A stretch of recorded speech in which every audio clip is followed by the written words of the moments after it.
Hi everyone, welcome back. In today's video, we are going to learn the English speaking sentences which we can practice with our children. So all the sentences are related to our everyday conversation, everyday what we are trying to convey them, what we are trying to advise them. All the sentences are included in this video, and after practicing these sentences you can able to speak English fluently with your children, and you both are going to increase your vocabulary and confidence too. तर नमस्कार सर्वांना. आजच्या व्हिडिओमध्ये आपण अशी काही वाक्य बघणार आहोत जी दैनंदिन आपण आपल्या मुलांना बोलत असतो. ही वाक्य आपण मराठीमध्ये तर खूप चांगल्या पद्धतीने आपल्या मुलांशी बोलतो, पण या वाक्यांना इंग्रजीमध्ये कसं बोलायचं हे आपल्याला माहिती नसतं आणि त्यामुळे बऱ्याचदा आपण इंग्रजी बोलण्याचं टाळतो. पण याच गोष्टींमुळे आपण आपल्या मुलांबरोबर छान पद्धतीने इंग्रजी बोलू शकत नाही आणि आपल्या मुलांनी इंग्रजी बोलणं ही सध्याची काळाची खूप मोठी गरज आहे आणि त्यासाठी आपल्या सगळ्यांना प्रयत्न करणं गरजेचं आहे. तर आजच्या व्हिडिओमध्ये तुम्ही अशीच सेंटेन्सेस बघणार आहात की ज्याच्या रेग्युलर सरावामध्ये तुम्ही खूप छान इंग्रजी बोलू शकता. त्याचबरोबर तुमच्या मुलांनाही खूप चांगल्या पद्धतीने इंग्रजी बोलण्याची सवय होईल आणि तुमच्या दोघांचाही कॉन्फिडन्स आणि वोकॅब्युलरी खूप चांगल्या पद्धतीने वाढेल. So let's get start today's video. If you like my video, please like, share and subscribe to my channel. तर आपलं पहिलं वाक्य आहे. आता या सगळ्या वाक्यांमध्ये ही सगळी जी वाक्य आहेत ही आपण दररोज आपल्या घरामध्ये आपल्या मुलांबरोबर बोलत असतो. तर आपली मुलं खूप दंगा करतात, एका जागेवर शांत बसत नाहीत, खूप मस्ती करतात आणि कुठल्याही वस्तूंना हात लावतात, त्याच्यानंतर हात व्यवस्थित धुवत नाहीत, कुठलीही वस्तू कुठेही टाकतात, अभ्यास नीट करत नाहीत, वह्यांची पानं फाडतात. ह्या सगळ्या गोष्टींना इंग्रजीमध्ये कसं म्हणायचं हे आपण आजच्या व्हिडिओमध्ये बघणार आहोत. तर आपलं पहिलं सेंटेन्स आहे, तू शांत नाही बसू शकत. म्हणजे आपण मुलांना सांगतो तू शांत बसू शकत नाहीस का, किती मस्ती करतोस, एका जागेवर शांत बस. त्याऐवजी आपण इंग्रजीमध्ये त्यांना म्हणू शकतो can't you sit still, can't you sit still. पटकन तयार हो, आपल्याला बाहेर जायचंय, पटकन तयार हो. Get ready, hurry up. Get ready म्हणजे तयार होणे, हरी अप म्हणजे लवकर किंवा पटकन घाई कर, तयार हो. ओके. मोबाईलवर गेम खेळणं बंद कर. प्रत्येक पॅरेंट्सची सध्याची ही तक्रार आहे की मुलं मोबाईलवर खूप गेम खेळतात. तर आपण मुलांना सांगतो की मोबाईलवर गेम खेळणं बंद कर. त्याऐवजी आता आपण मुलांना असं सांगायचं आहे, stop playing games on mobile. Stop playing games on mobile. Stop playing म्हणजे बंद कर. कोणतीही गोष्ट करायची खेळण्याची आहे म्हणून इथे प्लेइंग आहे. स्टॉप प्लेइंग म्हणजे खेळणं बंद कर. गेम ऑन मोबाईल म्हणजे तू मोबाईलवर खेळतोयस ती खेळणं बंद कर. माझा मोबाईल नीट पकड. आपण मुलांच्याकडे मोबाईल देतो आणि त्यांना सांगतो माझा मोबाईल नीट पकड. होल्ड माय मोबाईल. होल्ड म्हणजे पकडणे, माय मोबाईल म्हणजे माझा मोबाईल. प्रॉपरली, प्रॉपरली म्हणजे नीट पकड. माय मोबाईल, होल्ड माय मोबाईल प्रॉपरली म्हणजे माझा मोबाईल नीट पकड. आपलं नेक्स्ट सेंटेन्स आहे, तुझे दात व्यवस्थित घास. आपण मुलांना रोज सांगतो की ब्रश व्यवस्थित कर, तुझे दात व्यवस्थित घास. Brush your teeth properly.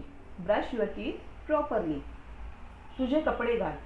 Put on your clothes. Put on your clothes. Put on म्हणजे घालणे आणि कपडे आपण घालायला सांगतोय म्हणून युअर क्लोथ्स. कोणतीही गोष्ट घालणे, घड्याळ घालणे, ID कार्ड घालणे, तर प्रत्येक गोष्टीच्या सुरुवातीला आपण पुट ऑन वापरतो.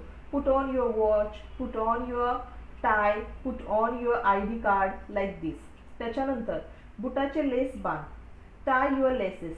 Tie your laces. शूज घातल्यानंतर आपण सांगतो मुलांना तुमच्या बुटाचे लेस बांधा, तर टाय युअर लेसेस असं आपण म्हणायचंय. त्याच्यानंतर पाय फरफटत चालू नको किंवा पाय घासत किंवा घसरत घासू नको असं आपण मुलांना सांगतो. Don't drag your feet. Don't drag your feet. लवकर जेवण संपव. मुलं जेवायला बसल्यानंतर खूप वेळ जेवत राहतात, मग आपण त्यांना सांगतो तुझं जेवण लवकर संपव.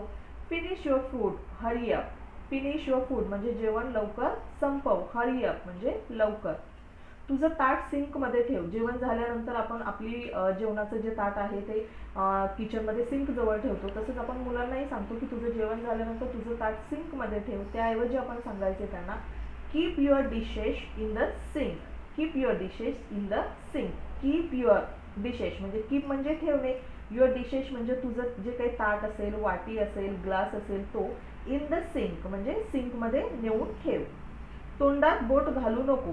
लहान मुलं बऱ्याचदा तोंडामध्ये किंवा नाकामध्ये बोटं घालत असतात. आपण त्यांना सांगतो की तोंडात बोट घालू नको किंवा नाकामध्ये बोट घालू नको. Don't put your finger in mouth. Okay. Don't put. Don't put म्हणजे घालू नको किंवा टाकू नको. फिंगर म्हणजे बोट. इन माउथ आता नाकामध्ये बोट घालू नको असं आपल्याला म्हणायचं असेल तर don't put your finger in knows. Okay.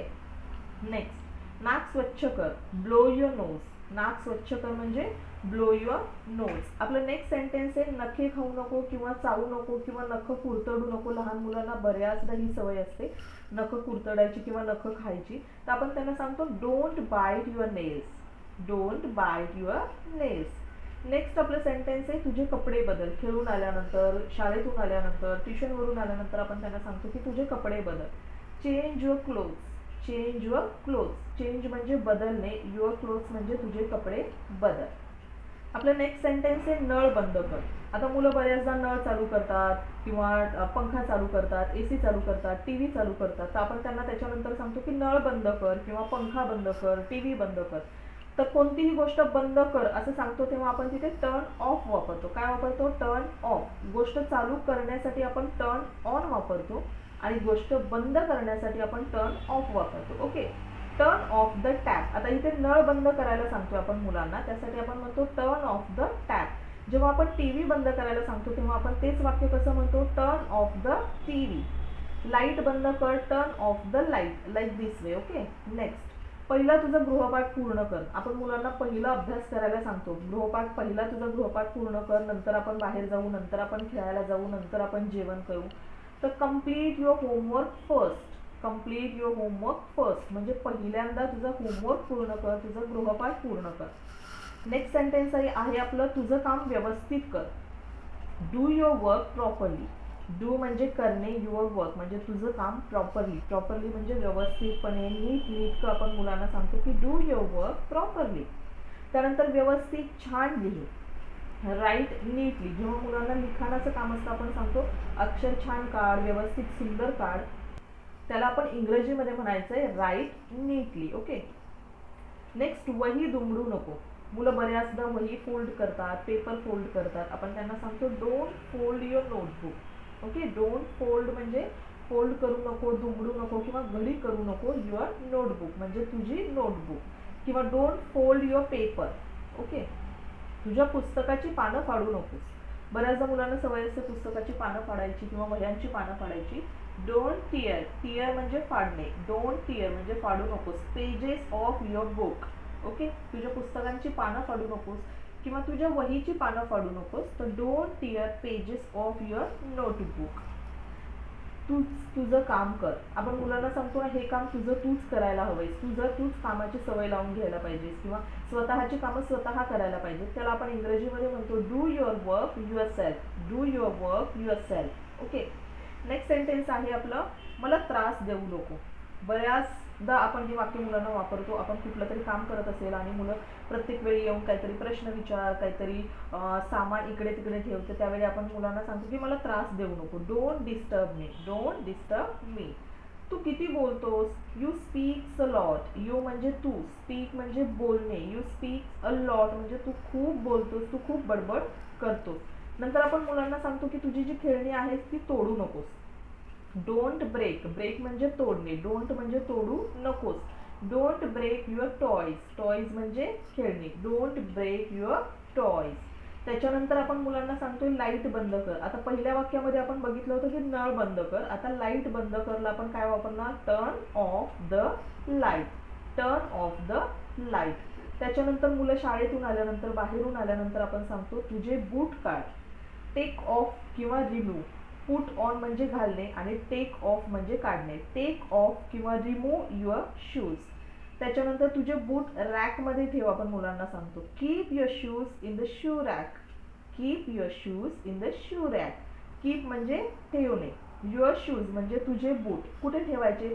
In the shoe rack. Okay. In the shoe rack म्हणजे शू रॅकमध्ये तुझे बूट ठेव. तुझी बॅग कपाटात ठेव. आता तुझी जी बॅग आहे शाळेची स्कूल बॅग वगैरे ती कपाटात ठेव. कीप म्हणजे ठेवणे. Your bag. आता इथे युअर शूज होता म्हणजे तुझा शूज. आता इथं तुझी बॅग. तुझी बॅग म्हणजे your bag. Keep your bag in cupboard. Cupboard म्हणजे कपाटामध्ये ठेव आणि इथे शू रॅक होतं म्हणून in shoe rack in cupboard. Next आणि शेवटचं महत्त्वाचं सेंटेन्स आहे लॅपटॉपला हात लावू नको. कोणत्याही वस्तूला आपण जेव्हा मुलांना सांगतो हात लावू नको त्यासाठी आपण वापरतो डोंट टच. डोंट टच म्हणजे हात लावू नको द लॅपटॉप. म्हणजे तू लॅपटॉपला हात लावू नको. याऐवजी आपल्याला सांगायचं असेल मुलांना की मोबाईलला हात लावू नको, तर आपण काय सांगतो, don't touch the mobile, don't touch the mobile. So ही सगळी वाक्य तुम्ही घरामध्ये दैनंदिन आपल्या मुलांबरोबर बोलू शकता आणि इंग्रजी बोलण्याचा सरावही तुमचा होऊ शकतो. Thank you so much.